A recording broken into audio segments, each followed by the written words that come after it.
Hello আমার মিষ্টি বন্ধুরা, দেখো আমি চিকেনের রেসিপি দিয়েই প্রথম শুরু করছি ইউটিউব চ্যানেল।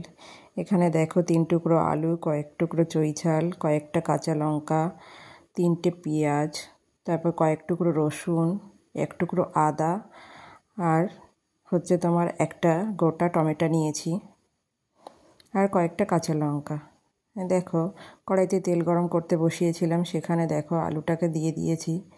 আলুটা লাল লাল করে ভেজে তুলে নেব। এটা আমার প্রথম উপস্থাপনা ইউটিউব চ্যানেলে। তোমরা একটু আমার পাশে থেকো বন্ধুরা, তাহলে আমার উৎসাহ বাড়বে। আগামী দিনগুলো আমি পথ চলতে সফলতা অর্জন করতে পাবো। দেখো আলুটা তুলে নেওয়ার পরে সেখানে আমি গোটা জিরে আর শুকনো লঙ্কা দিয়ে দিয়েছিলাম ফোড়নে। তার ভেতরে পেঁয়াজটা দিয়ে পেঁয়াজটাকে লাল লাল করে ভেজে তুলে নেব। মিক্সিতে দেখো শুকনো লঙ্কা আর তোমার গোটা গরম মশলা, জিরে আর একটু রাঁধুনি দিয়েছিলাম। এখন দেখো একটা গোটা টমেটো, আদা, লঙ্কা, কাঁচা লঙ্কা, কয়েক টুকরো রসুনের কোয়া দিয়ে আমি একটা ভালো করে পেস্ট তৈরি করে নেব। দেখো পেস্টটা তৈরি করে নিয়েছি। এবার দেখো পেঁয়াজটা ভাজা হয়ে গেছে লাল লাল করে, তার ভেতরে পেস্টটা দিয়ে দিলাম। এটাকে আমি একটু মিডিয়াম আঁচে খানিকক্ষণ ভাজবো, যাতে মশলাটা পেকে যায়, কাঁচা গন্ধটা চলে যায়। দেখো মিক্সি ধোয়ার জলটাও একটু দিয়ে দেব, যাতে মশলাটা ভালোভাবে পেকে যায়। আরও কিছুক্ষণ মশলাটা কষিয়ে নেব মিডিয়াম আঁচে, আরও কিছুক্ষণ কষিয়ে নেব একটা ঢাকনা দিয়ে, যতক্ষণ পর্যন্ত মশলা থেকে তেল না ছাড়ে ততক্ষণ পর্যন্ত। এই দেখো সেই মিক্সির ভেতরেই আমি 1 চামচ টক দই দিয়ে একটা পেস্ট তৈরি করে নেব, সঙ্গে একটু জল দিয়ে। এই যে তৈরি হয়ে গেছে।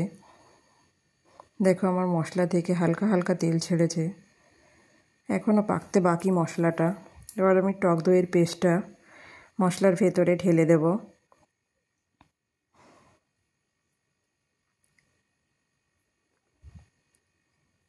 এটাকেও কিছুক্ষণ কষিয়ে নেব। টক দইতে যে জলটা দিয়েছিলাম সেই জলটা যাতে মশলার থেকে শুকিয়ে যায়। এর ভেতরে একটু লবণ আর হলুদ দিয়ে নেব। লবণ আর হলুদটা দিয়ে একটু কষিয়ে নেব ঢাকনা দিয়ে, যাতে মশলাটা পুরোপুরি পেকে যায়। দেখো আমার মশলাটা কষানো কমপ্লিট হয়ে গেছে, কি সুন্দর রং ছেড়েছে। দেখো আমি কিন্তু কোনো শুকনো লঙ্কা দিইনি, ওই যে মিক্সিতে যে কটা লঙ্কা দিয়েছিলাম সেটারই রঙটা এসছে। এবার এর ভেতরে আমি মাংসটা দিয়ে দিলাম, একটু হালকা হলুদ দিয়েছিলাম মাংসে। দেখো এবার মশলাটা সঙ্গে মাংসটাকে ভালো করে কষিয়ে নিয়ে মাংসটার যে জলটা আছে সেটা মরে যাওয়া অবধি আমি ভালো করে কষিয়ে নেব। এই দেখো কষানো কমপ্লিট হয়ে গেছে। এবার ওপর থেকে একটু ধনে গুঁড়ো আর জিরে গুঁড়ো দিয়ে আর একটুখানি কষিয়ে নেব, যাতে ধনে গুঁড়ো আর জিরে গুঁড়োটা পুরোপুরি পেকে যায় মশলার সঙ্গে, কাঁচা গন্ধ যাতে না থাকে। দেখো কি সুন্দর রং ছেড়েছে। দেখো এবার আমি ওর ভেতরে চৈঝালের টুকরোগুলো দিয়ে দিলাম, রসুন দিয়ে দিলাম, গোটা রসুন। এবার ভেজে রাখা আলুটাও দিয়ে দেব একসঙ্গে, দিয়ে আমি ভালো করে একটুখানি কষিয়ে নেব, যাতে আলু, চৈঝাল আর গোটা রসুনের ভেতরে ভালো করে এটা মশলাটা ঢুকে যায়। দেখো আমার কষানো কমপ্লিট হয়ে গেছে, মশলা থেকে তেল ছেড়ে দিয়েছে। এবার আমি অন্য একটা পাত্রে গরম জল বসিয়েছিলাম, সেখান থেকে আমি পরিমাণ মতো জল দিয়ে দেব।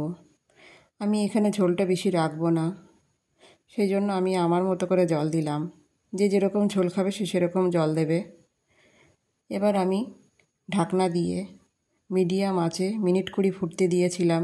দেখো নামানোর সময় আমি শুধুই একটু ওই ঘি দিয়ে নামিয়ে নিচ্ছি, কারণ গোটা গরম মশলা আমার মিক্সচারের ভেতর ছিল। এই যে আমার রান্নাটা কমপ্লিট হয়ে গেছে। দেখো রান্নার চারপাশ দিয়ে দেখো তেল ছেড়ে দিয়েছে। আমার রান্নাটা পুরোপুরি কমপ্লিট হয়ে গেছে, এই যে আমি নামিয়ে নিয়েছি। কেমন হয়েছে বন্ধুরা তোমরা জানিও। ভালো থেকো। ভিডিওটা দেখার জন্য অসংখ্য ধন্যবাদ। সবাইকে অনেক অনেক ভালোবাসা।